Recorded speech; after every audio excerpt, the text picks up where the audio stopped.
આ એ જ છોકરો છે. એક ભારે પ્રભાવશાળી અવાજે અમારા માટીના ઘરની દિવાલોને હચમચાવી દીધી. રૂમમાં બધાના શ્વાસ રોકાઈ ગયા. પપ્પાનો ચહેરો ભયથી બિલકુલ ફીકો પડી ગયો અને તે હાથ ધ્રુજતા ઊભા હતા. તેમનો અવાજ ભાગ્યે જ સંભળાતો. સાહેબ, મેં તમને કહ્યું હતું કે તે માનસિક રીતે અસ્થિર છે. તે રાત્રે જાગતો રહે છે અને મને ખબર નથી કે તે શું કરી રહ્યો છે. અમારે તેની સાથે કોઈ લેવા દેવા નથી. હું ફક્ત એક ગરીબ મજૂર છું. મને આ બાબતોમાં ન ખેંચો. ખાખી યુનિફોર્મ અને સૂટ અને બૂટ પહેરેલા અજાણ્યા વ્યક્તિએ મારી સામે જોયું. તેની આંખોમાં એક વિચિત્ર ચમક હતી જે વાંચી શકાતી નહોતી. તેણે ખિસ્સામાંથી એક સરકારી દસ્તાવેજ કાઢ્યો અને મારી સામે હલાવ્યો. અમને તારી વિરુદ્ધ ખૂબ જ મજબૂત સબૂત મળ્યા છે, હર્ષિત. તેટલું કડક પગલું ભરતા પહેલા પરિણામ વિશે વિચાર્યું નહીં? હવે અમારી સાથે આવ. અમે મુખ્ય કાર્યાલયમાં તારી રાહ જોઈ રહ્યા છીએ. માએ હૃદયદ્રાવક ચીસ પાડી અને પોતાનો ચહેરો તેના સ્કાર્ફમાં છુપાવી દીધો. પપ્પા આગળ આવ્યા અને મારા ખંભા પર અણગમો વ્યક્ત કરતા કહ્યું, તેને લઈ જાઓ સાહેબ. તેને મારી ઇજ્જત બગાડી છે. મેં તેને જૂતા પોલિશ કરવા માટે રાખ્યો હતો જેથી તે રોજીરોટી કમાઈ શકે, પણ તેણે મારા ચહેરા પર ઝેડ છાંટી દીધું. હું ચૂપચાપ તેમની પાછળ ગયો. પડોશી દરવાજામાંથી જોતા હતા, ગપશપ કરતા હતા. મને કારની પાછળની સીટ પર બેસાડવામાં આવ્યો. મને ખબર હતી કે મારું જીવન કાયમ માટે બદલાઈ જશે, પરંતુ મને ખબર નહોતી કે આ રસ્તો મને ક્યાં લઈ જશે. આ દ્રશ્ય મારા જીવનનો સૌથી મહત્વપૂર્ણ વળાંક હતો, પરંતુ વાર્તા અહીંથી શરૂ થતી નથી. તે ખૂબ જ પાછળથી શરૂ થાય છે. મારું નામ હર્ષિત છે અને હું ખૂબ જ ગરીબ પરિવારમાંથી આવ્યો છું. એક પ્રકારની ગરીબી જે વ્યક્તિના હાડકામાંથી જીવનને દબાવી દે. મારા પિતા ખૂબ મહેનત કરતા અને તેમની દૈનિક મજૂરીથી અમે ભાઈ બહેનોનું ભરણ પોષણ કરતા. મારી 5 બહેનો હતી અને હું એકલો ભાઈ. હું ભાઈ બહેનોમાં ત્રીજો હતો. મારાથી 2 મોટી અને 3 નાની બહેનો હતી. મારા પિતાજી આખા પરિવારની જવાબદારી સંભાળી રહ્યા હતા. હવે એકલા સંભાળી શકતા નહોતા. તે સવારે વહેલા નીકળી જતા અને મોડી રાત સુધી કામ કરતા, પછી ચૂલો સળગતો. ક્યારેક અમે પાણી પીને સૂઈ જતા. આ ગરીબી અને વંચિતતા વચ્ચે હું 10 વર્ષનો થયો. ત્યાં સુધી ભાગ્યે જ ભણી શક્યો. મને ભણવામાં ખૂબ જ રસ હતો. હું શાળાએ જવા માંગતો હતો, નવી બેગ અને પુસ્તકો રાખવા માંગતો હતો, પણ આ બધું અમારા માટે એક લક્ઝરી જેવું હતું. જે દિવસે મારા મેટ્રિકનું પરિણામ આવ્યું તે દિવસે હું ખુશીથી ઘરમાં પ્રવેશ્યો. પરિણામ કાર્ડ હાથમાં લઈને હું મારા પિતા પાસે દોડી ગયો. પપ્પા, જુઓ, હું પાસ થયો છું અને મારા માર્ક્સ ઉત્તમ છે. હવે મને કોલેજમાં પ્રવેશ મળશે. મારા પિતા જે હમણાં જ કામ પરથી પાછા આવ્યા અને લિવિંગ રૂમમાં થાકીને હુક્કો પીતા બેઠા હતા, મારા શબ્દો સાંભળીને ભવા ચડાવી દીધા. તેમણે હુક્કાની પાઇપ બાજુ પર મૂકી અને ગુસ્સાથી મારી સામે જોયું. કઈ કોલેજ? અને તારા પિતા ફી ચૂકવશે શું? તેના સ્વરમાં રહેલી કડવાશે મારું સ્મિત છીનવી લીધું. મેં ડરપોક થઈને કહ્યું, પપ્પા, હું સરકારી કોલેજમાં ભણીશ. ખર્ચ ઓછો થશે, ફક્ત પુસ્તકો જ છે. ઓ, બંધ કર હર્ષિત. પપ્પાએ હાથ હલાવીને મને ચૂપ કરી દીધો. શું તને ઘરની હાલત દેખાતી નથી? તારી 5 બહેનો છે, 2 મોટી થઈ રહી છે. તેમના લગ્ન કરાવવા પડશે.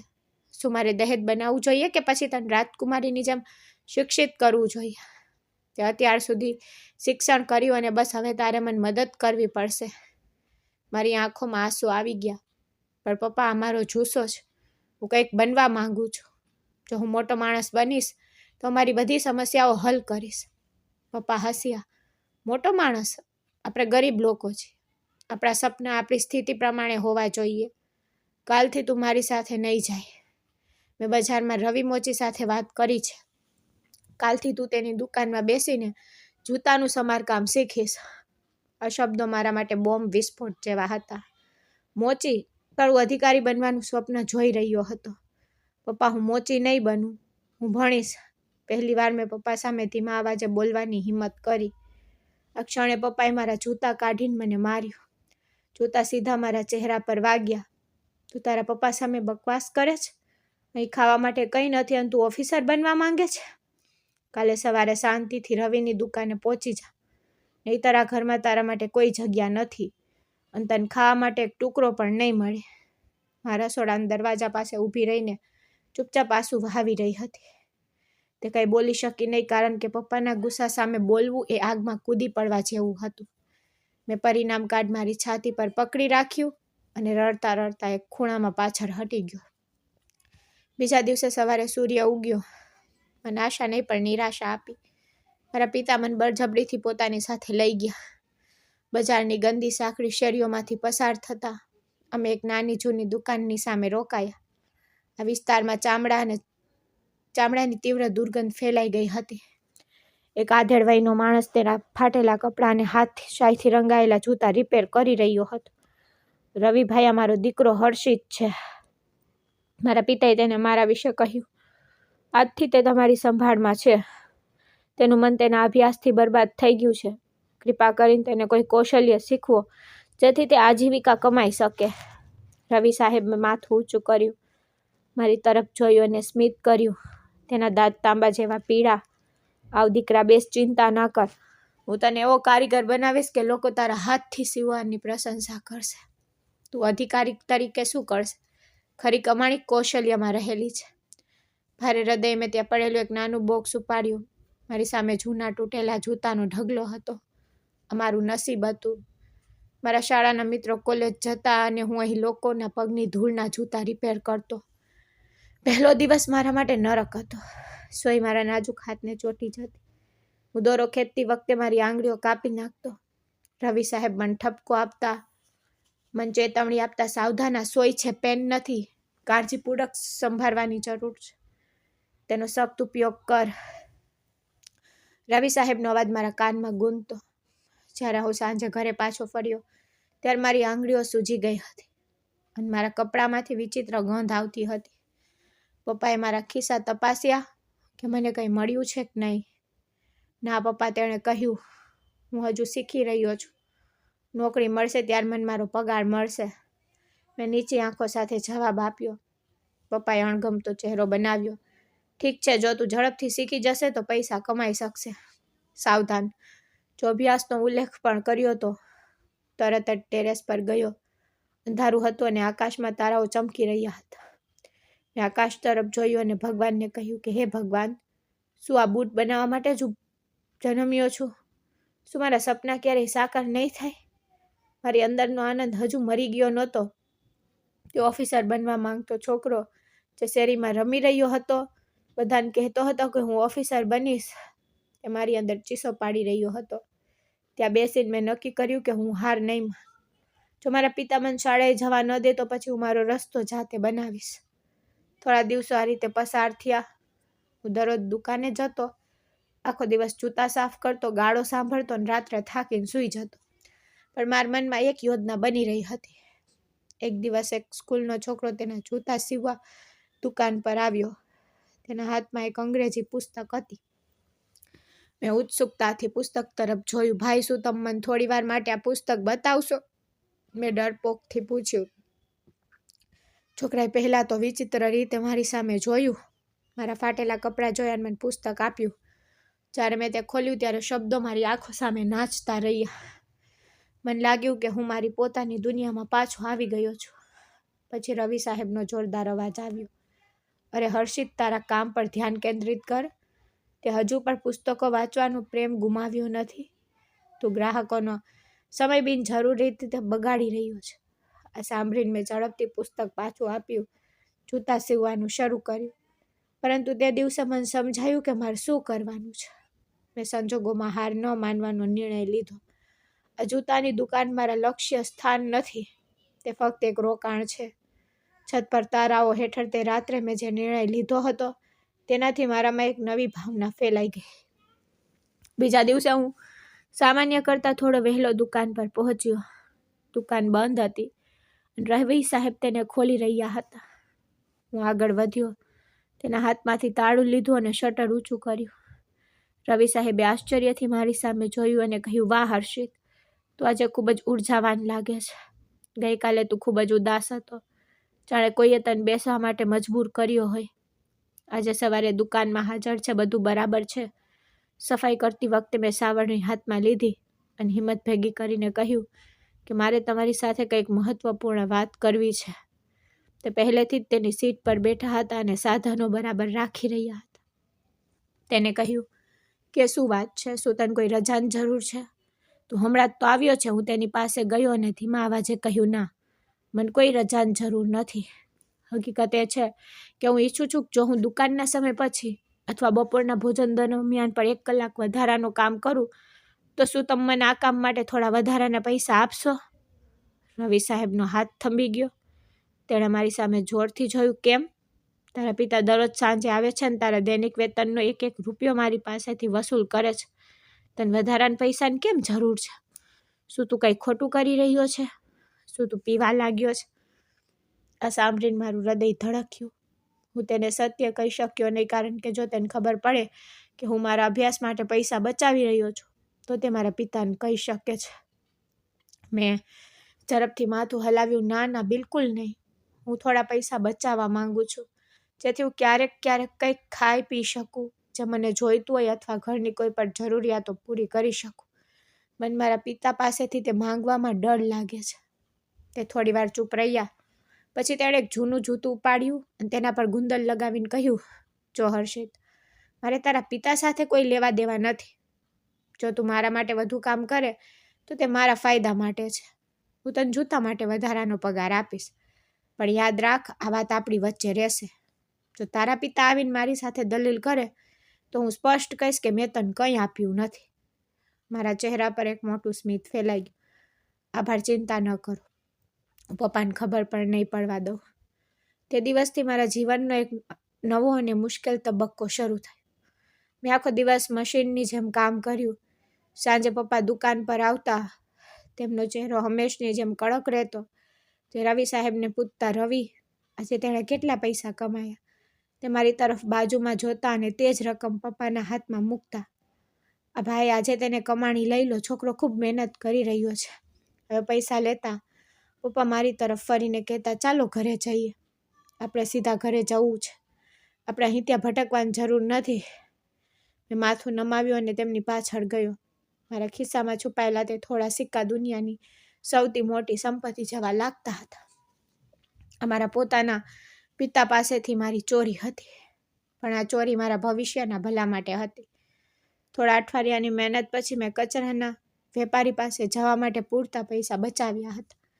મારા શર્ટ અને ફાટેલા જૂતામાં મને જોઈને કચરાના વેપારીએ તિરસ્કારથી કહ્યું, અરે છોકરા, પાછો હટી જા. રમવાની જગ્યા નથી. તારા પોતાના કામ પર ધ્યાન આપ. મેં મુઠ્ઠીભર સિક્કા તેમના કાઉન્ટર પર મૂક્યા અને વિનંતી કરી, કાકા, મને રમવા માટે પુસ્તકોની જરૂર નથી, પણ ભણવા માટે છે. હું જૂના પ્રથમ વર્ષના પુસ્તકો શોધીશ, ભલે તે ફાટેલા હોય. કાકાએ પૈસા તરફ જોયું, પછી મારા દેખાવ તરફ. તેમનો સ્વભાવ થોડો નરમ પડ્યો. તેમણે કહ્યું, તે ઢગલામાં જો તને કંઈ ઉપયોગી લાગે તો. પાગલની જેમ તે ઢગલો પર જંપ લાવ્યું. મેં ધૂળ અને માટીથી ઢંકાયેલા પુસ્તકો ઉપાડ્યા, જાણે તે હીરા અને સોનાના સિક્કા હોય. હમણાં માટે મને જરૂરી વિષયો પર પુસ્તકો મળ્યા. કાગળો ફાટેલા હતા, પણ હું તે વાંચી શકતો હતો. મેં ખુશીથી તે ખરીદી લીધા અને મારા શર્ટમાં મૂકી દીધા. ઘરે પહોંચ્યા પછી સૌથી મોટી સમસ્યા તેમને છુપાવવાની હતી. અમારું ઘર નાનું હતું. 2 રૂમ હતા, જ્યાં ફક્ત અમે ભાઈ બહેન અને માતા પિતા રહેતા. મેં પુસ્તકો એક જૂની કોથળીમાં વીંટાળ્યા અને છત પર તૂટેલા ખાટલાના ઢગલા નીચે છુપાવી દીધા. હવે મારી ખરી કસોટી શરૂ થઈ. દિવસભરની મહેનત પછી જ્યારે રાત પડી ત્યારે મારું શરીર દુખતું અને મારી આંખો ઊંઘથી ભારે થઈ ગઈ હતી, પણ મારા અંદરનો જુસ્સો મને ઊંઘવા દેતો નહોતો. જ્યારે બધા સૂઈ ગયા, મારા પિતાના નસકોડાનો અવાજ ગૂંજવા લાગતો, ત્યારે હું શાંતિથી ઉઠવા માંગતો. મારા પુસ્તકો કાઢીને મીણબત્તી પ્રગટાવતો. એક રાત્રે હું કેટલાક મુશ્કેલ અંગ્રેજી શબ્દો યાદ કરી રહ્યો હતો, ત્યારે અચાનક મને સીડી પરથી નીચે આવતા પગલાઓનો અવાજ સંભળાયો. મારું હૃદય ડૂબી ગયું. પણ જો તે મારા પિતા હોત તો તે મારા હાડકાં તોડી નાખત અને ભયંકર રીતે મને મારત. મેં મારા પુસ્તકો પર બારી નાખત. મેં ઝડપથી મીણબત્તી બુઝાવી દીધી અને સોવાનો ઢોંગ કરીને કોથળી પાસે સૂઈ ગયો. અવાજ નજીક આવ્યો, બંધ થઈ ગયો. મને લાગ્યું કોઈનો પડછાયો મારા પર ઝુકાવતો હતો. જાણી જોઈને ડરથી મારી આંખો બંધ રાખી અને એક નરમ હાથ મારા વારમાંથી પસાર થયો. હાથ ખરબચડો હતો, પણ તેનો અનુભવ પરિચિત હતો. મેં મારી માનો નરમ અવાજ સાંભળ્યો, તું હજી સૂતો નથી? મેં ધીમેથી આંખો ખોલી. ચાંદનીના પ્રકાશમાં મેં મારી માનો ચિંતિત ચહેરો જોયો. હું બેઠો. મમ્મી, તમે હજી જાગી રહ્યા છો? મમ્મીએ મારી બાજુમાં પડેલા પુસ્તકના કોથળા પર હાથ મૂક્યો. તે બધું સમજી ગઈ. તે નજીક આવી અને નરમ અવાજમાં કહ્યું, દીકરા, તું પોતાના જોખમમાં કેમ મૂકી રહ્યો છે? જો તાર પપ્પાને ખબર પડી જાય તો ખૂબ જ મુશ્કેલ બનશે. તું આખો દિવસ ખૂબ થાકેલો રહે છે. રાત્રે પર તું આરામ કરતો નથી. મેં મમ્મીનો હાથ પકડ્યો. મમ્મી, જો હું સૂઈ જાઉં તો મારા સપના પણ સૂઈ જશે.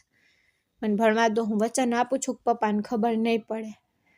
મમ્મીની આંખોમાં આંસુ આવી ગયા. તેણે પોતાના પલ્લુની ગાંઠ ખોલી અને ગળી વાળેલા 100 રૂપિયા કાઢીને મારા હાથમાં મૂક્યા. ઠીક છે, આ રાખ. હું જે શાકભાજી ખરીદું છું તેમાંથી થોડી બચત કરું છું. તે તારા માટે ઉપયોગી થશે. કદાચ કોઈ દિવસ પેન અને નોટબુક ખરીદવી પડે. તે રાત્રે મમ્મીની પ્રાર્થના અને તે થોડા રૂપિયાએ મારા સંકલ્પને ખડકમાં ફેરવી દીધો. મેં નક્કી કર્યું કે પિતાનો ડર હોય ગરીબીની દિવાલમાં કાણું ન નાખું ત્યાં સુધી આરામ નહીં કરું. પણ મને ખબર નહોતી કે મારા જીવનનો સૌથી મોટો આંચકો દિવાલની પહેલે પાર મારી રાહ જોઈ રહ્યો હતો. ફક્ત મારા સમયની રાહ જોઈ રહ્યો હતો. દિવસ દુકાનના કૌલક અને ગુંદરની દુર્ગંધમાં પસાર થયો. રાત પુસ્તકોની દુનિયામાં વિતાવી, જ્યાં મારી ઊંઘ ઉડી ગઈ. પર તે ખુલ્લી આંખોમાં સપનાઓ એ આરામ કરવાનો ઇનકાર કર્યો. એક રાત્રે ગરમી તીવ્ર હતી. છતની હવા પણ અવરોધિત હતી અને ગરમી એટલી તીવ્ર હતી કે શ્વાસ લેવાનું મુશ્કેલ હતું. હું ગંજી પહેરીને પરસેવામાં ભીંજાઈ ગયો. મીણબત્તી પર ઝૂકી રહ્યો હતો. એક મુશ્કેલ ગણિત સમસ્યા હલ કરી રહ્યો હતો. મારું ધ્યાન પુસ્તક પર હતું અને મારી આસપાસની દુનિયા સાથે મારો કોઈ સંબંધ નહોતો. કદાચ આજ એકાગ્રતાએ મને મારી નાખ્યો. અચાનક મારી પાછળ ભારે પગલાં પટકાયા. મારું મન શાંત કરી શકું કે મારા પુસ્તકો છુપાવી શકું તે પહેલાં એક શક્તિશાળી લાત મારી પીઠ પર પડી. મારા પુસ્તકો પર મોઢું નમાવીને પડી ગયો. મીણબત્તી પડી બુઝાઈ ગઈ અને અંધારું છવાઈ ગયું. પપ્પાના ગર્જના ભર્યા અવાજે રાત્રિના મૌનને તોડી નાખ્યું. મારું હૃદય લગભગ મારી પાસરીઓમાંથી બહાર નીકળી ગયું.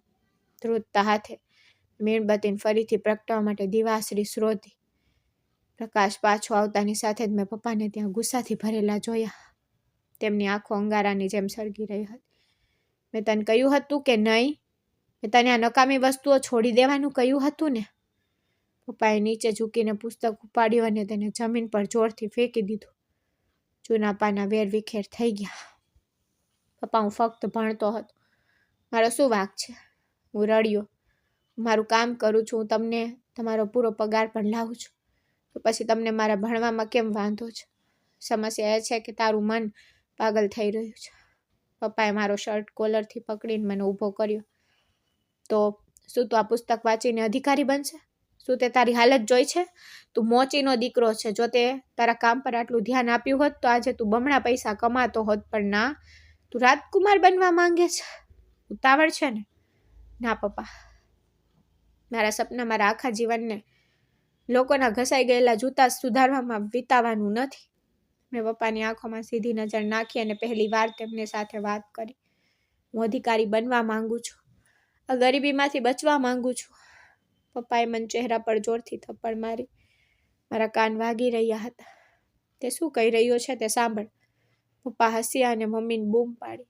અરે હર્ષિતની મમ્મી, ઉઠ અને તારા દીકરાના સપના જો. આ સજ્જન ઓફિસર બનવા માંગે છે. અમારા જેવા ગરીબ લોકો દિવસમાં 2 ટકનું ભોજન કમાઈ શકે છે. એ સૌથી મોટી વાત છે અને તે આકાશમાંથી તાળા ઉપાડવાની વાત કરી રહ્યો છે. મમ્મી ગભરાઈને બેઠી અને મારી પાસે દોડી ગઈ. તેણે મને ગળે લગાવ્યું. તમે મારા દીકરાને કેમ મારી રહ્યા છો? તે ભણી રહ્યો છે, ચોરી તો નથી કરી રહ્યો? મમ્મીએ રડતા કહ્યું.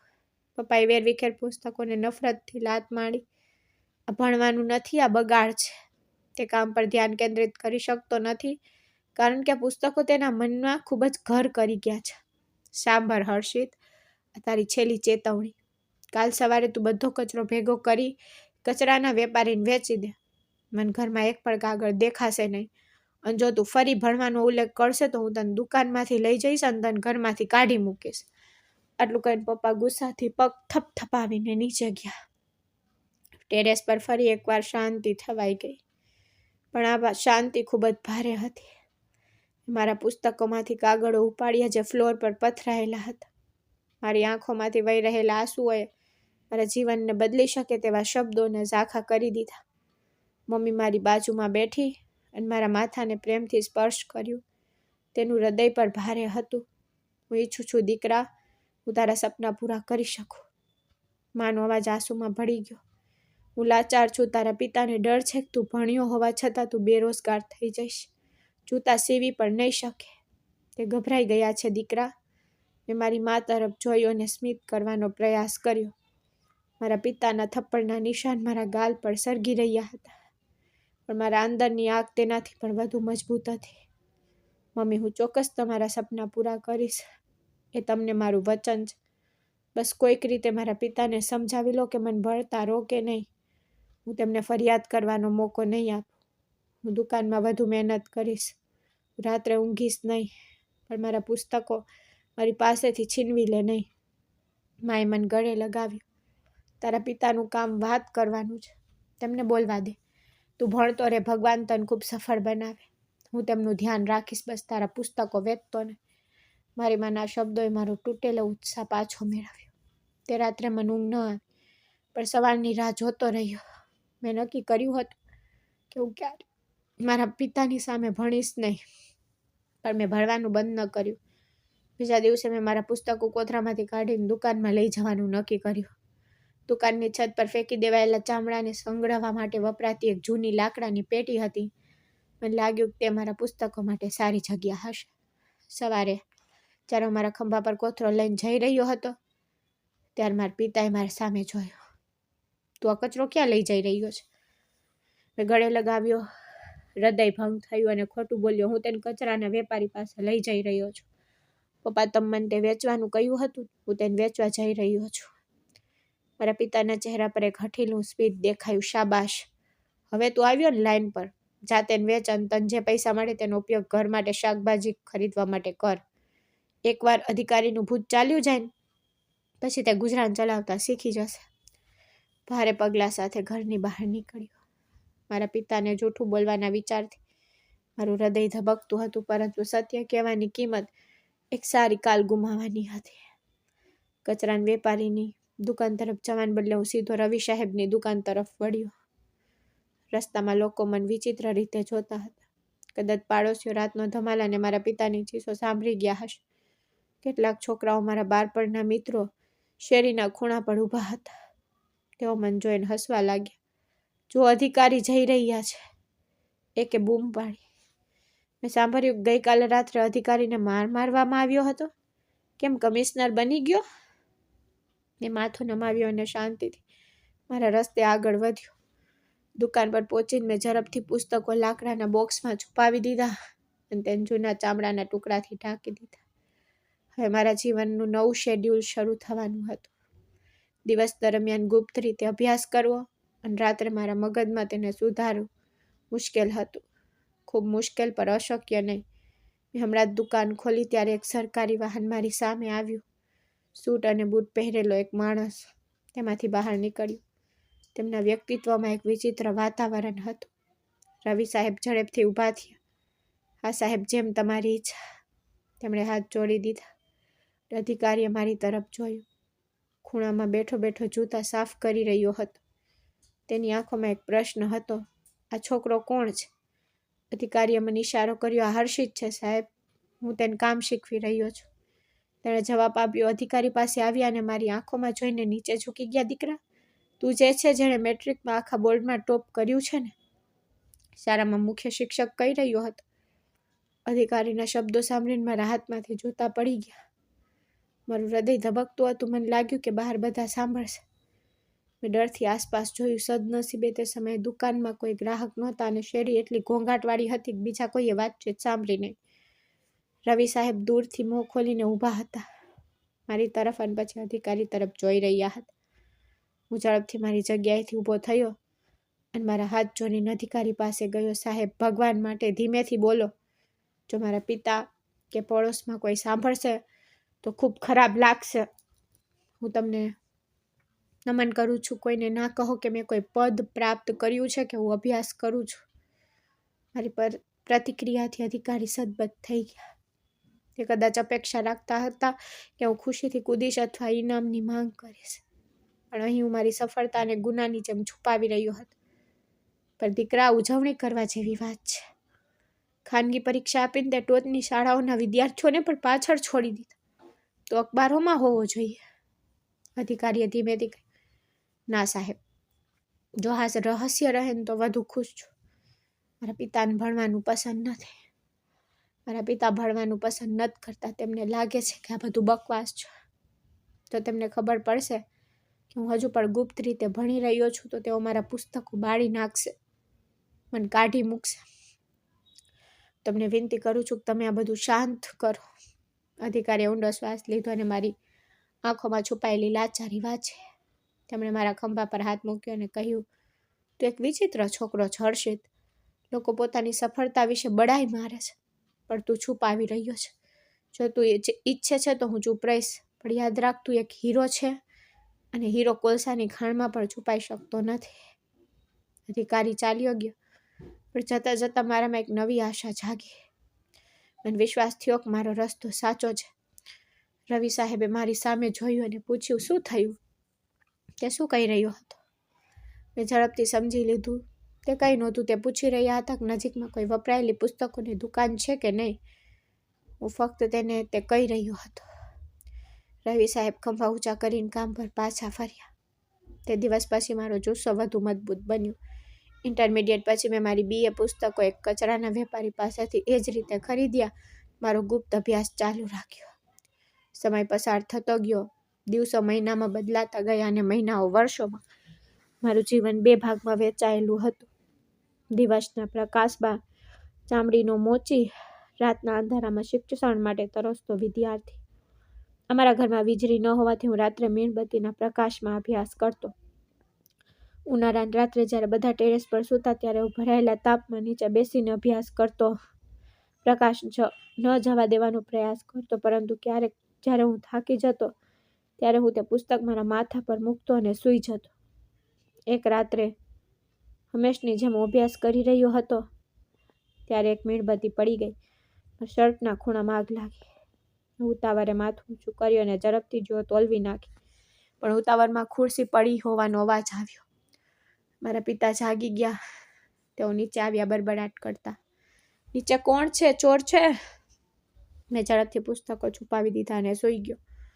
જ્યારે પપ્પા આવ્યા અને મને જોયો ત્યારે હું સૂવાનો ઢોંગ કરી રહ્યો હતો. થોડી વાર ત્યાં ઊભા રહ્યા અને પછી મને લાત મારીને જગાડ્યો. તું ત્યાં શું કરી રહ્યો હતો? મેં અવાજ સાંભળ્યો અને તે બળવાન ગન શું હતી? મેં ગભરાઈને કહ્યું, કંઈ નહીં પપ્પા, કદાચ ઉંદર હતો. હું તેને ભગાડી રહ્યો હતો. પપ્પાએ મારી સામે શંકાસ્પદ નજરે જોઈને પછી જોરથી બૂમ પાડવા લાગ્યા. મને ગુસ્સો ન અપાવ. તો ફરી તું એવું વર્તન કરી રહ્યો છે પુસ્તકોનું? મેં તને કહ્યું હતું ને કે જો તું રોકાશે નહીં તો હું તારા પગ તોડી નાખીશ. આખો વિસ્તાર સૂઈ રહ્યો છે અને નવાબ સાહેબ જાગી રહ્યા છે. તું મારી ઊંઘમાં ખલેલ પહોંચાડી રહ્યો છો. તેમને ઠપકો અને ચીસો એટલી જોરથી હતી કે તે પડોશીના ઘર સુધી પણ પહોંચી ગઈ. તેમના અવાજો શાંત રાત્રે જ ગૂંજતા. પડોશીઓના છાપરા પરથી ખાંસી અને વાત કરવાના અવાજો સંભળાતા હતા. શરમથી ભરાઈ ગયો. પપ્પાએ મને સખ્ત ઠપકો આપ્યો, ખૂબ ઠપકો આપ્યો. પછી ઉપર ગયા. મેં મારી BA અને BSc ડિગ્રીઓ એવી જ રીતે પાસ કરી. કોઈનું ધ્યાન ગયું નહીં. હવે સૌથી મોટી મારી સામે ઊભો હતો, એક સ્પર્ધાત્મક પરીક્ષા. મારું સ્વપ્ન હતું. મેં ઘણા વર્ષોથી કાંટાઓમાંથી મુસાફરી કરી, પણ તેના માટે પુસ્તકો મોંઘા હતા અને પરીક્ષા ફી મારી ક્ષમતાની બહાર. મેં રવિ સાહેબને કહ્યું કે બપોરનું ભોજન નહીં કરું, તેના બદલે તે મને પૈસા આપી શકે છે. રવિ સાહેબે આશ્ચર્ય સાથે પૂછ્યું, તને ભૂખ નથી લાગતી? તો મેં ખોટું બોલ્યું, કહ્યું કે મારું પેટ ખરાબ છે. ડૉક્ટરે મને તેનાથી બચવાની સલાહ આપી. આમ હું દરરોજ ભોજન છોડી દેતો. જ્યારે બધા જમતા ત્યારે હું પાણીથી મારી ભૂખ છીપાવીને દુકાનની પાછળ બેસીને કાગળ પર નોટો બનાવતો. ભૂખથી મને ચક્કર આવતા. મારી આંખો અંધારાવાળી રહેતી, પણ મને મારા પિતાના ટોણા, પાડોશિયાના હાસ્ય યાદ આવતા અને મારો જુસ્સો વધુ તીવ્ર બનતો. દરેક પૈસો બચાવ્યો, મારી ભૂખ દૂર કરી. મેં પરીક્ષા ફી અને કેટલાક જરૂરી પુસ્તકો ચૂકવવામાં વ્યવસ્થાપિત થયો. ઘરે કોઈને ખબર નહોતી કે હું શું કરી રહ્યો છું. મારી માએ ક્યારે મારી નાજુક તબિયત જોઈને રડતી, પણ હું તેને સાંત્વના આપતો, કહેતો બસ થોડા દિવસ બાકી છે અને બધું સારું થઈ જશે.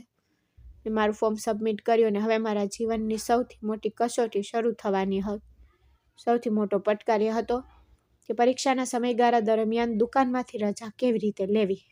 મારા પિતાને એ હકીકત વિશે અંધારામાં કેવી રીતે રાખવું કે પરીક્ષા ઘણા દિવસો સુધી ચાલુ રહેશે અને જો હું આટલા લાંબા સમય સુધી દુકાને ન જાઉં તો રવિ સાહેબ મારા પિતાને ફરિયાદ કરશે. મારે એક જૂઠું બોલવું પડ્યું જે મારો જીવ બચાવી શકે. બીજા દિવસે સવારે દુકાન પર પહોંચ્યો. મારું હૃદય ધબકતું હતું. રવિ સાહેબ જૂતા સીવી રહ્યા હતા. મેં હિંમત ભેગી કરીને તેમની બાજુમાં બેસવાનું કહ્યું કે મારે તમારી સાથે વાત કરવી છે. મારા અવાજમાં ગભરાટ સ્પષ્ટ હતો. રવિ સાહેબે સોય અને દોરો ખેંચતા મારી તરફ જોયું. હવે શું થયું? તું અડધો દિવસ માટે ગયો છે ને? શું તારે બીજા દિવસની રજાની જરૂર છે? મેં માથું નમાવ્યું. વાત એ છે કે મારા એક દૂરના સંબંધી ખૂબ બીમાર છે અને તેને હોસ્પિટલમાં લઈ જવા માટે કોઈ નથી. મને થોડા દિવસની રજાની જરૂર છે. રવિ સાહેબ, હર્ષિત, તને ખબર છે કે કામનો બોજ કેટલો મુશ્કેલ છે? જો તું ચાલ્યો જાય તો જૂતાના ઢગલાનું સંચાલન કોણ કરશે? શું તારા પિતાને તેના વિશે ખબર છે? મેં તરત જ જવાબ આપ્યો, ના, મેં મારા પિતાને કહ્યું છે. તે પહેલેથી જ ચિંતિત છે. મને ફક્ત તમારી પરવાનગીની જરૂર. વચન આપું છું કે હું મોડે સુધી જાગીશ અને કામ પૂરું કરીશ. બસ મારો પગાર કાપશો નહીં. પિતાને શંકા જશે. રવિ સાહેબ થોડી વાર ચૂપ રહ્યા. પછી કદાચ તેમને મારા ચહેરા પર દયા આવી. ઠીક છે, પણ યાદ રાખ, જો કામ ખરાબ થશે ને તો હું તને કાઢી મૂકીશ. ના, મને જૂઠું બોલવું ગમતું નથી અને જો આ બહાનું નીકળશે તો મારાથી ખરાબ કોઈ નહીં હોય. મેં મારા હૃદયમાં ભગવાનનો આભાર માન્યો અને ખોટા શપથ લીધા. મારો નિત્યક્રમ જાસૂસ જેવો બની ગયો. દરરોજ સવારે ફાટેલા કપડાં પહેરીને ઘરે જ નીકળતો. ટૂલ બેગ લઈને જતો જેથી મારા પિતાને લાગે કે હું કામ પર જઈ રહ્યો છું. રસ્તામાં હું મારા બેકપેકમાં ગુપ્ત રીતે રાખેલા કપડાં પહેરતો. ત્યાં હું વ્યવસ્થિત વાર કાસકો કરતો અને પછી વિદ્યાર્થી તરીકે પરીક્ષા કેન્દ્ર પર પહોંચતો. કેન્દ્રનું વાતાવરણ મારા માટે સંપૂર્ણ અજાણ્યું હતું. છોકરા અને છોકરીઓ મોટી ગાડીઓમાં આવી રહ્યા હતા.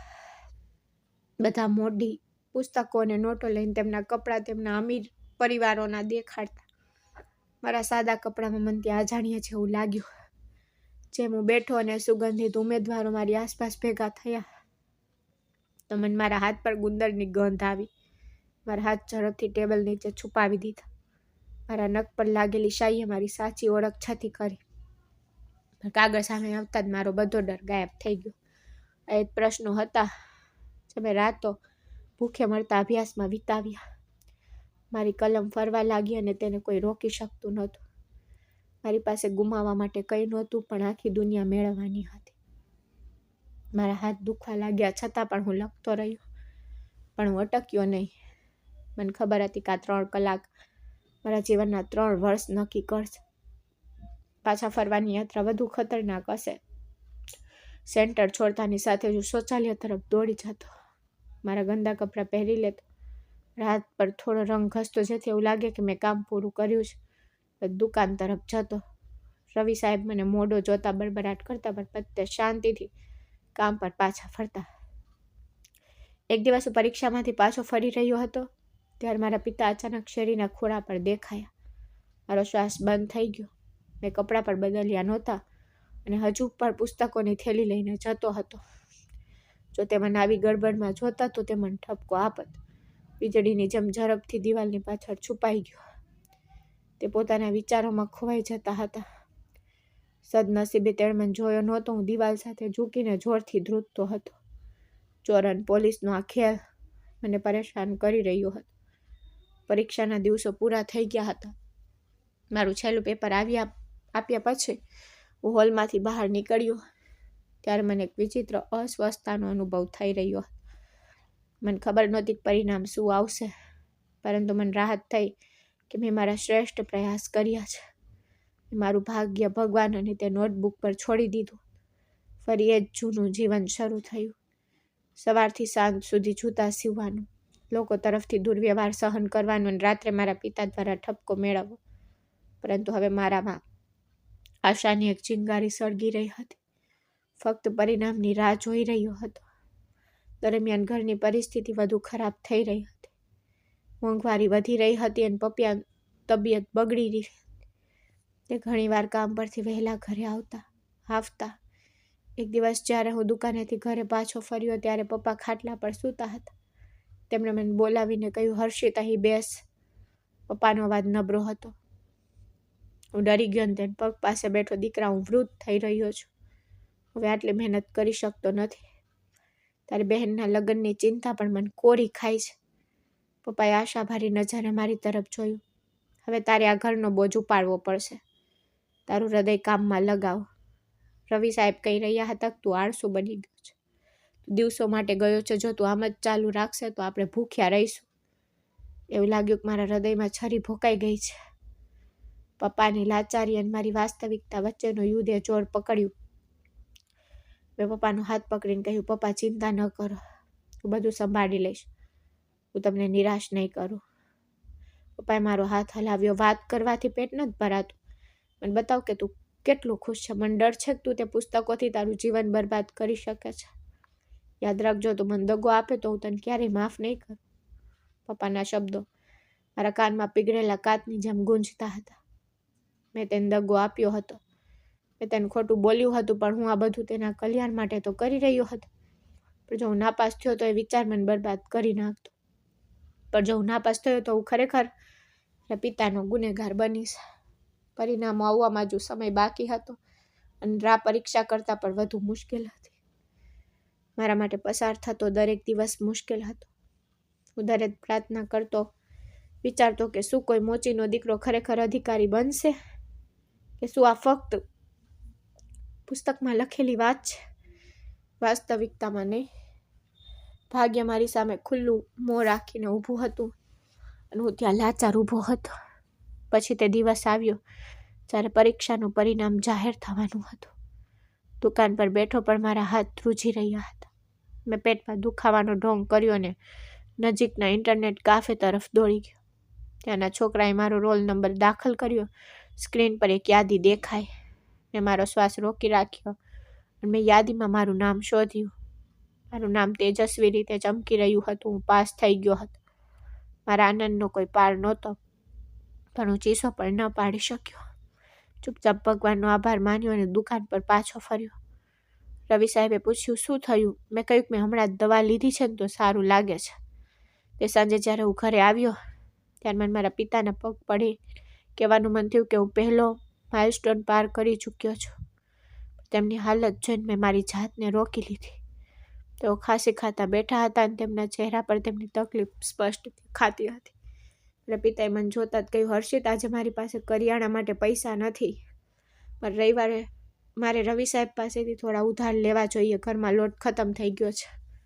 મેં મારા ખિસ્સામાંથી મારી બચત કાઢી, જે મેં ઇન્ટરવ્યૂની તૈયારી માટે બચાવી હતી. ગુપ્ત રીતે તે તેમના હાથમાં મૂકી દીધી. પપ્પાએ આશ્ચર્યથી મારી સામે જોયું. વિચાર્યું કે પૈસા ક્યાંથી આવ્યા. મેં જવાબ આપ્યો, રવિ સાહેબ ખુશ છે ને મને પુરસ્કાર આપ્યો છે. મેં આજે સારું કામ કર્યું. પિતાના ચહેરા પર રાહતની લાગણી છવાઈ ગઈ. ભગવાનનો આભાર કે તે તારા કામ પર ધ્યાન તો કેન્દ્રિત કર્યું. ભગવાન તને ખુશ રાખે. આગળનું પગલું ઇન્ટરવ્યૂ હતું. મને ખબર હતી કે મને આ માટે સૂટની જરૂર પડશે. મારી પાસે નવો સૂટ બનાવવા માટે પૂરતા પૈસા નહોતા. રવિવારે બજારમાં ગયો. ત્યાં વપરાયેલા કપડાના ઢગલા હતા. ઘણી શોધખોળ કર્યા પછી મને કાળો સૂટ સ્લેકસ મળ્યો છે. મારા કદમાં ફિટ હતો. તે થોડો ઘસાઈ ગયો હતો, પણ ઇસ્ત્રી કર્યા પછી નવો દેખાઈ શકતો હતો. દુકાનદાર સાથે દલીલ કર્યા પછી મેં સૂટ થોડી કિંમતે ખરીદ્યો. ઘરે તેને છુપાવવો મુશ્કેલ હતો. મેં તેને પ્લાસ્ટિકની થેલીમાં મૂક્યો અને છત પર પાણીની ટાંકી પાછળ છુપાવી દીધો.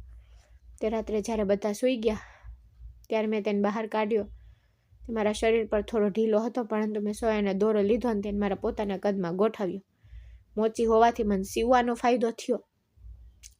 રાતોરાત મારા શૂટને શરીરને અનુરૂપ બનાવ્યું. પછી ઇન્ટરવ્યૂનો દિવસ આવ્યો. મેં રવિ સાહેબને કહ્યું કે મારે મારા ઓળખપત્રની સંભાળ રાખવા માટે સરકારી ઓફિસમાં જવું પડશે, તેથી હું દુકાન પર મોડો પાછો આવીશ. રવિ સાહેબે મોં ફેરવ્યું અને મને પરવાનગી આપી. મારી બેગ લઈને ઘરેથી નીકળી ગયો અને ઉતાવળે સૂટ પહેર્યું. મેં મારી જાતને અરીસા માટે જોયું તો એક ક્ષણ માટે હું ઓળખી શક્યો નહીં કે આ એ જ હર્ષિત છે જે દરરોજ શેરીઓમાં જૂતા સમારકામ કરે છે. ઇન્ટરવ્યૂ પેનલ સમક્ષ હાજર થતાં મારા પગ ધ્રુજતા હતા. રૂમમાં પ્રવેશતા જ મારી સામે 3 પ્રભાવશાળી માણસો બેઠા હતા. તેમણે મને બેસવાનો ઈશારો કર્યો. પ્રશ્નોનો દોર શરૂ થયો. તેમણે દેશ અને દુનિયાની સ્થિતિ વિશે પ્રશ્નો પૂછ્યા. મેં મારા આત્મવિશ્વાસથી જવાબ આપ્યો. મારા સ્વરમાં એક સત્ય અને પીડા હતી જે પુસ્તકોમાં જોવા મળતી નથી. એકે મારા હાથ તરફ જોયું જે રસાયણો અને ગુંદરથી ખરબચડા અને કાળા થઈ ગયા હતા. એકે પૂછ્યું, યુવાન, તારા હાથ મને કહે છે કે તું સખ્ત મહેનત કરે છે. તું શું કરે છે? તે એક એવો સમય હતો જ્યારે હું સત્ય કહી શકું છું અથવા છુપાવી શકું. ઊંડો શ્વાસ લીધો અને સત્ય કહેવાનું નક્કી કર્યું. સાહેબ, હું મોચી છું. દિવસે જૂતા સીવું છું અને રાત્રે અભ્યાસ કરું છું. રૂમ શાંત થઈ ગયો. 3 અધિકારીઓએ મને આઘાતથી જોયું. તેમની આંખોમાં નફરત નહીં, આશ્ચર્ય હતું. તેઓએ કંઈ વધુ પ્રશ્નો પૂછ્યા નહીં. તેઓ ફક્ત હસ્યા અને કહ્યું, શુભકામના હર્ષિત, તું હવે જઈ શકે છે. હું ગયો. મારું હૃદય હરવું થયું. ઝડપથી કપડાં બદલીને દુકાન પર ગયો. રવિ સાહેબ ગુસ્સેથી, આ કેવા પ્રકારની ઓફિસ હતી જેમાં આખો દિવસ લાગી ગયો? જો આટલું બધું કામ છે, જો તું કાલે વિરામ લેશે ને તો હું તને કાઢી મૂકીશ. મેં શાંતિથી માથું નમાવ્યું અને મારા ડેસ્ક પર બેઠો. મારી સામે એક ફાટેલું જૂતું પડ્યું. મેં સોય ઉપાડી અને તેને સીવવાનું શરૂ કર્યું. થોડા કલાકો પહેલાં એક અધિકારી હતો, સહાયક કમિશનરના પદ માટે ઇન્ટરવ્યૂ આપી રહ્યો હતો ને હવે એક મોચી. આ બેવડું જીવન મને ફાડી નાખતું. પણ હું આશા છોડીશ નહીં. જ્યારે હું ઘરે પહોંચ્યો ત્યારે મારા પિતાએ ખુશખબર જાહેર કરી, હર્ષિત, તારી મોટી બહેનનો પ્રસ્તાવ આવ્યો છે. છોકરાનો પરિવાર ખૂબ જ સારો છે, પણ તેઓ જલ્દી લગ્ન કરવા માંગે છે. આપણે પૈસાની વ્યવસ્થા કરવી પડશે. તારે સખ્ત મહેનત કરવી પડશે દીકરા. મેં મારા પિતા તરફ જોયું. તેમની આંખો તેમની પુત્રીના જવાની ચિંતાથી ભરાઈ ગઈ. મેં તેમના ખંભા પર હાથ મૂક્યો. ચિંતા કરશો નહીં પિતાજી, ભગવાન કોઈ પ્રકારનું ઇનામ આપશે. મારા પિતા કડવું હસ્યા. ઇનામો આકાશમાં જ નથી પડતા હર્ષિત. તારા હાથ પગ હલાવવા પડશે ને તારે બધું જાતે કરવું પડશે. ફક્ત સખ્ત મહેનત કર. હું નથી ઈચ્છતો કે મારી પુત્રી પૈસાના અભાવે ઘરે બેઠી રહે. મનમાં વિચાર્યું, પપ્પા, ફક્ત થોડા દિવસો. જો ભગવાન ઈચ્છશે ને તો હું એક એવું ઇનામ બનાવીશ જે દુનિયા જોશે. પણ જો હું નિષ્ફળ જઈશ ને તો કદાચ મારી નજરમાં પણ હું મારી જાતને ગુમાવી દઈશ.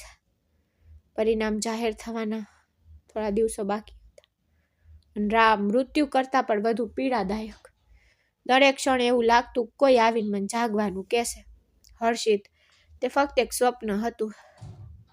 હું દરરોજ સવારે ઉઠતો, કામ પર જતો અને આખો દિવસ ભય અને આશાની સ્થિતિમાં વિતાવતો. વિચારતો શું મારું ભાગ્ય જૂતા બનાવવાનું છે કે કલમની શક્તિ મારું ભાગ્ય બદલી નાખશે. નિર્ણય લેવાની ક્ષણ આવી ગઈ હતી.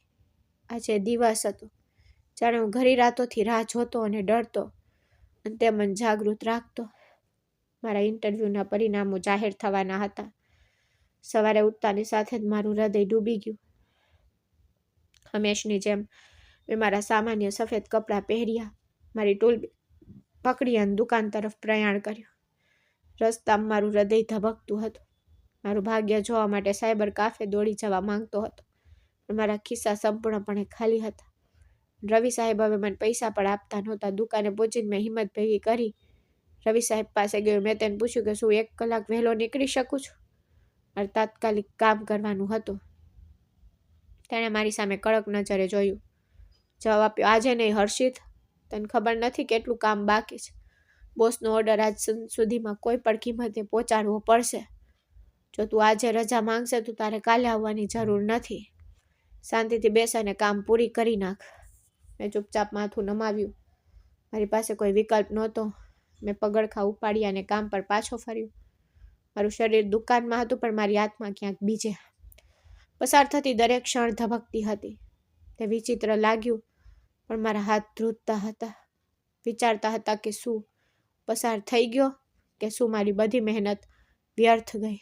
શું આખી જિંદગી આ પગરખાં સીવતો રહીશ? આ પ્રશ્ન મને ખાઈ રહ્યો હતો. પછી જ્યારે મને બપોર ભૂખ લાગી ત્યારે મેં પાણી પીધું. સાંજ સુધી મારી ધીરજ ખરવા લાગી. રવિ સાહેબે કામ પૂરું કર્યું ત્યારે સૂર્ય આથમી રહ્યો હતો અને અંધારું પડી રહ્યું હતું. પગરખાં તૈયાર હતા. શું હવે જઈ શકું? તેણે જૂતા તરફ જોયું અને ઝડપથી માથું હલાવ્યું. હા જા, પણ કાલે સવારે વહેલો પાછો આવજે. તે ખૂબ જ સુસ્તી બતાવીશ. દુકાનમાંથી બહાર નીકળતા જ મારા પગલાં ભાડે થઈ ગયા. ચિંતાની એક વિચિત્ર લાગણી મારા હૃદયને ઘેરી ગઈ. ઉતાવળે મારા પડોશમાં નજર ફેરવી. અમારા તૂટેલા દરવાજાની સામે દુકાનદારો અને કેટલાક અજાણ્યા ચહેરાઓ સહિત મોટી ભીડ એકઠી થઈ ગઈ હતી. ત્યાં બે મોટા સરકારી વાહનો પર પાર્ક કરેલા હતા. તેમની વાદળી લાઇટો ઝબકતી હતી. હું મૂંઝાઈ ગયો. શું થયું ભગવાન? પપ્પાને શું થયું? શું ચોરી કરતા પકડાઈ ગયો? મને તરત જ એ દ્રશ્ય યાદ આવી. જ્યારે મને પહેલી વાર લાગ્યું કે પોલીસ પણ લઈ જશે, કે આજે પણ આવું જ થવાનું છે. મેં મારી ગતિ ઝડપથી બનાવી. ભીડમાં કોઈએ મને જોઈને બૂમ પાડી, હર્ષિત, રસ્તો આપો, ભાઈ સાહેબ આવી ગયા છે. હું આશ્ચર્યચકિત થઈ ગયો. બધાની નજર મારી તરફ ફરી. તેમના ચહેરા સામાન્ય ટોણાથી ભરેલા નહોતા, પરંતુ એક વિચિત્ર ચમકથી ભરેલા હતા. લોકોને પાછળ ધકેલીને આગળ વધ્યો. મારી બાજુમાં ઊભેલો છોકરો, જે હંમેશા મારી મજાક ઉડાવતો, તે આદરપૂર્વક પાછળ હટી ગયો.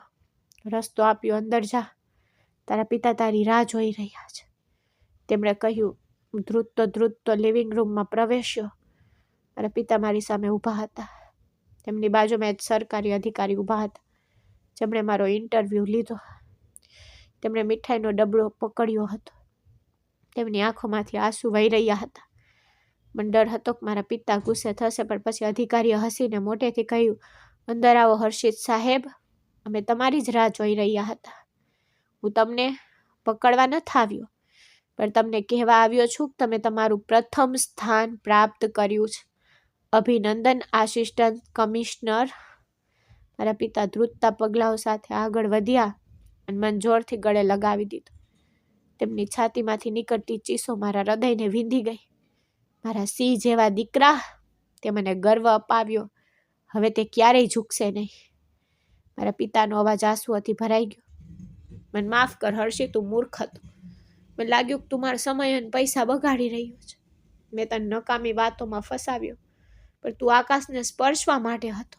મેં મારા પિતાનો હાથ પકડીને ચુંબન કર્યું. ના પિતાજી, માફી ન માંગો. બધું તમારી કરકતાને કારણે છે. તે મને તૂટી પડવાથી બચાવી શક્યો. જો તમે મને કામ પર ન મૂક્યો હોત તો હું કદાચ સખ્ત મહેનત કરી શક્યો ન હોત. મારી માં દોડતી આવી, મને ગળે લગાવી અને મારા કપાળ પર ચુંબન કર્યું. જો હું કહેતી હતી કે મારો દીકરો એક દિવસ અધિકારી બનશે, આજે મારી પ્રાર્થનાઓ સાચી પડી. આજે મારું હૃદય ડૂબી ગયું. તે અધિકારી મારી પાસે આવ્યા અને મને સલામ કરી. હર્ષદ સાહેબ, તમે સાબિત કર્યું છે કે ક્ષમતા કોઈની મિલકતથી નથી. તમે આપણા બધા માટે એક ઉદાહરણ છો. બહાર ઉભેલી ભીડ, જે ગઈકાલ સુધી મને મોચીનો દીકરો કહેતી, તે આજે હર્ષિત સાહેબ અમર રહેના નારા લગાવી રહી હતી. મારા બાળપણના મિત્રો, જે મારી મજાક ઉડાવતા, તે હવે ગર્વથી મારી સામે જોઈ રહ્યા હતા. મેં આકાશ તરફ જોયું અને ભગવાનનો આભાર માન્યો, જેમણે મારા ફાટેલા જૂતાને આદરની પાઘડીથી બદલી નાખ્યા. ભીડ ધીમે ધીમે વિખેરાઈ ગઈ. સૂત્રાચારો બંધ થઈ ગયા. સરકારી વાહનો ચાલ્યા ગયા. ઘર હવે શાંત હતું. અવાજ પછી જે શાંતિ ઘેરી બને છે. ખાટલા પર બેઠો હતો. મીઠાઈનો ડબ્બો અડધો ખુલ્લો પડ્યો હતો. પપ્પા મારી સામે બેઠા હતા. પહેલી વાર એવું લાગ્યું કે તે ફક્ત પપ્પા જ નથી, આજે તે પણ એક માણસ હતા. તેના પોતાના સપના અને પોતાનો થાક હતો. મારી તરફ જોયા વિના તેને કહ્યું, હર્ષિત, તને ખબર છે હું તને કેમ રોકતો હતો? હું ચૂપ રહ્યો. તેને પોતાની હથેળીઓ તરફ જોયું. તે જ હથેળીઓ આખી જિંદગી મહેનતથી તૂટેલી. એટલા માટે નહીં કે મને તારા પર વિશ્વાસ નહોતો. તેનો અવાજ ધ્રુજતો હતો. કારણ કે મને જીવન પર વિશ્વાસ નહોતો. પહેલી વાર મેં મારા પિતાને તૂટેલા જોયા. હું ભણવા માંગતો હતો દીકરા, તેમણે કહ્યું, પણ જ્યારે મારે પુસ્તક અને ચૂલા વચ્ચે પસંદગી કરવાની હતી, ત્યારે મેં ચૂલો પસંદ કર્યો. તે દિવસ પછી મેં સપનાથી ડરવાનું શીખી લીધું. મેં તેમનો હાથ પકડ્યો. મેં કલ્પના કરી કે તે કહેતા હતા કે જો તું પણ પડીશ તો મારી જાતને માફ કરી શકીશ નહીં. તેથી જ મેં તને બાંધી રાખ્યો. તેમણે મારા સામે જોયું. આજે તે આંખોમાં કોઈ ડર નહોતો, શાંતિ હતી. પણ આજે મને સમજાયું. તેમણે ઊંડો શ્વાસ લીધો. તે ડર વારસા તરીકે પસાર ન થવો જોઈએ, પરંતુ સપનાઓ પસાર થવા જોઈએ. તેમના શબ્દોથી મારી આંખો આંસુઓથી ભરાઈ ગઈ. મેં કંઈ કહ્યું નહીં. તે ક્ષણમાં શબ્દો નકામા હતા. થોડા મહિના વીતી ગયા. જ્યારે મેં મારો ગણવેશ પહેર્યો ત્યારે મને હજુ પણ મારી આંગળીઓમાં તિરાડ યાદ છે. જ્યારે હું સરકારી વાહનમાંથી ઉતર્યો અને તે જ શેરી પર પહોંચ્યો ત્યારે એવું લાગતું કે સમય પાછો ફરી ગયો છે. એ તૂટેલો રસ્તો, એ જ મોચીની દુકાન, ચામડાની એ જ ગંધ. દુકાનના ખૂણામાં એક બાળક બેઠો. તે લગભગ 10-12 વર્ષનો હશે. તેના હાથમાં એક જૂતા અને બીજામાં ફાટેલું પુસ્તક. તે પોતાના જૂતા સીવી રહ્યો હતો, પુસ્તકના પાના ફેરવી રહ્યો હતો. હું આજે નટકી ગયો. તારું નામ શું છે? મેં પૂછ્યું. અંતે ગભરાઈ ગયો. સોનું. તેણે ધીમેથી કહ્યું. શું તું ભણે છે? મેં ફરીથી પૂછ્યું. તેણે માથું હલાવ્યું અને કહ્યું કે તે રાત્રે જ્યારે તેનું કામ પૂરું થાય છે ત્યારે અભ્યાસ કરે છે. મેં તેની આંખોમાં જોયું તો ત્યાં એ જ ભૂખ અને એ જ સ્વપ્ન હતું. મેં મારું કાર્ડ તેની હથેળીમાં મૂક્યું. કાલથી તું શાળાએ જઈશ? મેં કહ્યું. તારું સ્વપ્ન છોડશે નહીં. બાકીનું બધું હું સંભાળી લઈશ. તેણે કંઈ કહ્યું નહીં. પહેલીવાર તેની આંખો ચમકી. ઘરે જતી વખતે મને સમજાયું કે હું ખુરશી મેળવવા માટે અધિકારી નથી બન્યું. મેં એવું કર્યું જેથી બીજા કોઈ બાળકને પુસ્તકોને ચૂલા વચ્ચે પસંદ કરવાની ફરજ ન પડે. આજે પણ જ્યારે હું કોઈ મોચીને જૂતા રિપેર કરતા જોઉં છું ત્યારે મારી એક જ પ્રાર્થના છે કે તેના દીકરાના હાથમાં સોય નહીં પણ પેન હોય. સમય ધીમે ધીમે આ રીતે પસાર થતો ગયો. મારા નામ સામે જોડાયેલું શીર્ષક સામાન્ય બની ગયું, પરંતુ મારા માટે સૌથી મહત્વપૂર્ણ ઓળખ હજુ પણ તે હતી, મોચીનો દીકરો. ઓફિસની ફાઇલો, મિટિંગ અને નિર્ણયો વચ્ચે જ્યારે પણ હું પેન ઉપાડતો ત્યારે મારી આંગળીઓમાં જૂની તિરાડ અને મારા મૂળની યાદ અપાવતી. સોનું હવે દરરોજ શાળાએ જતો. સવારે તેની પીઠ પર તેની બેગ અને સાંજે તે જ આશાથી ભરેલી બેગ. ક્યારેક તે દોડતો આવતો અને મારી સામે પોતાની નોટબુક ખોલતો. સર, આજે શિક્ષકે મારી પ્રશંસા કરી. તે હસતો, ફક્ત મારા હાથ તેમના માથા પર રાખતો, કારણ કે તે પ્રશંસા મારા બાળપણની અધૂરી તાળીઓનો સમાવેશ થતો. પપ્પા ઘણીવાર તેમના પલંગ પર બેસીને શેરીના બાળકોને અભ્યાસ કરતા જોતા. ક્યારેક કહેતા, હર્ષિત, એવું લાગે છે કે તેઓ બધા પણ શિક્ષિત થશે. અનુ હસતો. મારી બહેનના લગ્ન પણ સાદગીથી થયા હતા. કોઈ શો નહીં, કોઈ ઉધાર પૈસા નહીં. પપ્પાની આંખોમાં હવે કોઈ ભાર નહોતો, ફક્ત શાંતિ હતી. એક દિવસ ઓફિસથી પાછા ફરતી વખતે હું ફરીથી એ દુકાન સામે રોકાઈ ગયો જ્યાં મારી આખી દુનિયા એક સમય હતી. રવિ સાહેબ હજુ પણ ત્યાં જ હતા. મને જોતા જ તે ઊભા થઈ ગયા. આજે તેમની આંખોમાં કોઈ અફસોસ નહોતો. હર્ષિત, તેણે ધીમેથી કહ્યું, મને માફ કરજે, મેં તને ઓળખ્યો નહીં. મેં તેમના પગ સ્પર્શ્યા. ના, તમે જ મને સખ્ત મહેનત શીખવી હતી. મેં જવાબ આપ્યો. જો આ દુકાન અસ્તિત્વમાં નહોત તો કદાચ તે ખુરશી અસ્તિત્વમાં નહોત. તેણે કંઈ કહ્યું નહીં. ફક્ત તેની આંખોમાં આંસુ આવી ગયા. પછી જ્યારે હું તે સાંજે ઘરે પાછો ફર્યો ત્યારે પપ્પા દરવાજા પર ઊભા હતા. તેમણે આકાશ તરફ જોઈને કહ્યું, જો દીકરા, આજે મને ગરીબ હોવાનો કોઈ અફસોસ નથી. મેં પણ ઉપર જોયું. આકાશ એટલું જ ખુલ્લું અને સ્પષ્ટ હતું. હું સમજી ગયો કોઈનું ભાગ્ય બદલવા માટે વ્યક્તિને ફક્ત જુસ્સાની જરૂર છે, જગ્યાની નહીં. જ્યારે જુસ્સો સાચો હોય ત્યારે ફાટેલા જૂતા પણ માન સન્માનનો માર્ગ મોકળો કરી શકે છે. આ વાર્તા ત્યાં સમાપ્ત થતી નથી. તે દરેક બાળકથી શરૂ થાય છે જે અંધારામાં બેસે છે, પ્રકાશનું સ્વપ્ન જુએ છે. જો કોઈ પૂછે કે શું મોચીનો દીકરો અધિકારી બની શકે તો જવાબ ફક્ત હા. જો તેને ખબર નથી કે કેવી રીતે હાર માની લેવી. હવે મને સમજાયું કે જ્યારે હૃદયમાં જુસ્સો હોય ત્યારે વ્યક્તિ પોતાનું મન જે પણ નક્કી કરે છે તે પૂર્ણ કરી શકે છે. મિત્રો, મને આશા છે કે તમને અમારી વાર્તા ગમી હશે. જો તમને વાર્તા ગમી હોય તો વિડીયોને લાઈક, ચેનલને સબસ્ક્રાઈબ અને આગામી અપડેટ મેળવવા માટે નોટિફિકેશન બેલ જરૂરથી દબાવજો.